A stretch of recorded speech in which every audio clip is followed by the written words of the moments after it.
Thank you, Mr. President. I'd like to thank my colleague from Minnesota, the ranking member of the Agriculture Committee, for being here tonight, for helping organize all of us tonight to have this important discussion. I think this evening, as we're standing here, Mr. President, this will mark the longest shutdown in American history.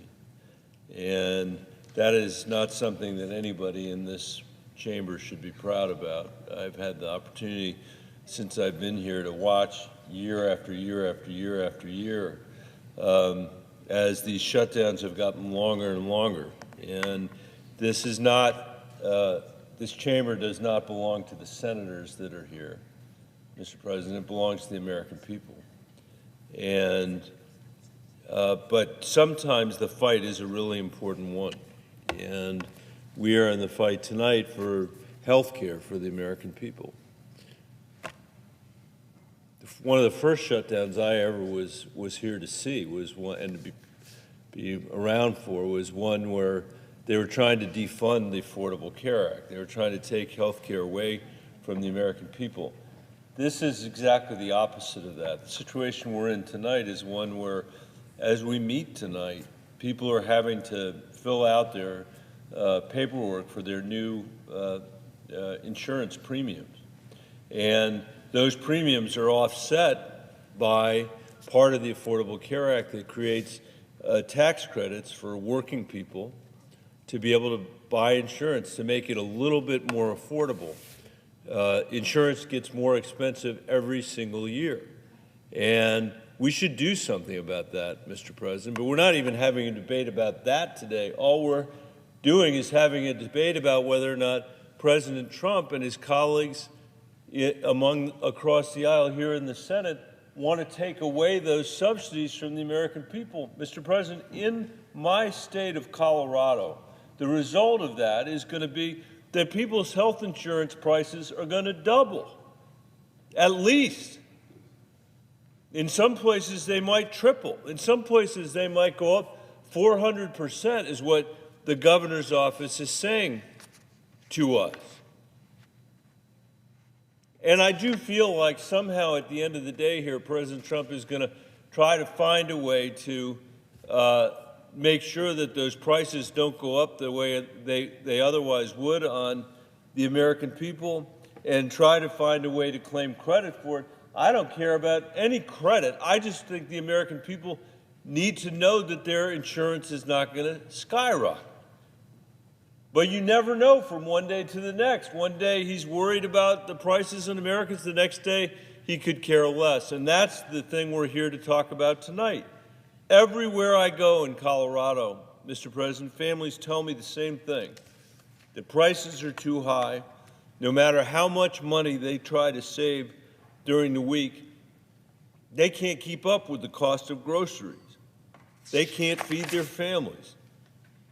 Many of these Coloradans, 600,000, rely on a program called the Supplemental Nutrition Assistance Program, or SNAP, which is our country's largest and most effective program to feed hungry people and families.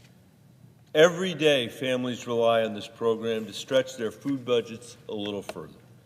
It allows them to buy things like fruit and vegetables at the farmer's market or the grocery store, pick up milk at the corner store, and for their kids to have a snack when they come home from school. Now the Trump administration is refusing to use the money Congress has appropriated, that Congress passed from here, to fund this vital help for families.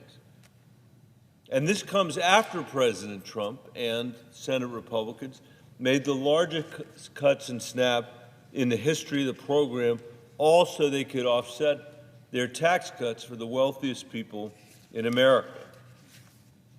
I've heard from people all over Colorado how mystified they are by that bill, but also the fact that they have no idea how they're going to make ends meet by the end of the week.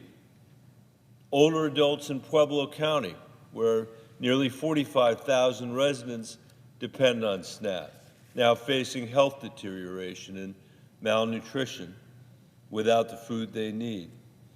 grandmothers like one in Arvada who can't feed her 3 young grandchildren, doctors who know that their patients are not going to be able to remain healthy if they can't feed their families. All over Colorado, Mr. President, county governments like Chaffee and Pickett and Routt and Summit are responding to the emergency that President Trump has created by giving grocery store gift cards to families who have lost their SNAP benefits.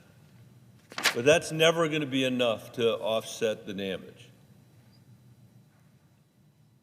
Mr. President, before I came to the Senate, I served as the superintendent of the Denver Public Schools. And I'm sorry to say this, but in that job, I've seen firsthand what hunger does to a child, what it means for learning, how it undermines not just their future, but the nation's future.